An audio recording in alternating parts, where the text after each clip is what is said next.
Welcome back. Now let's learn about the super keyword that we used in the firing robot class. Super is used to call the constructor of the super class, the parent class, which is in this case the general robot class, from within a subclass constructor, which is the firing robot class. This is often necessary when a subclass wants to inherit and reuse the initialization logic of the super class. This part defines a secondary constructor in this class having two parameters, name and model year of type string. And this part, the super keyword, is used to call the constructor of the super class, passing the specified arguments. In this case, it's calling the constructor of the super class with two string parameters, name and model year. By using super name and model year,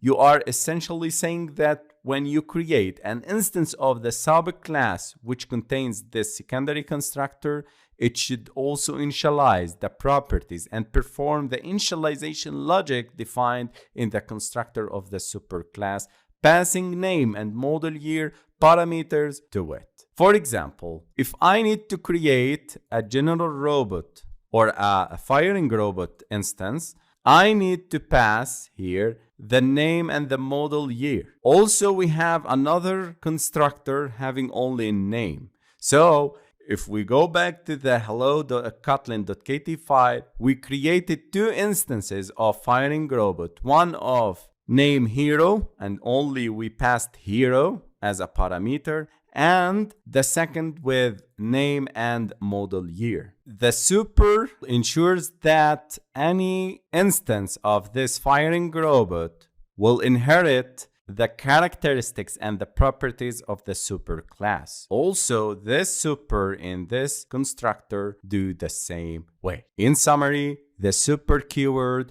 will call the constructor of the super or parent class to initialize the properties of the parent class.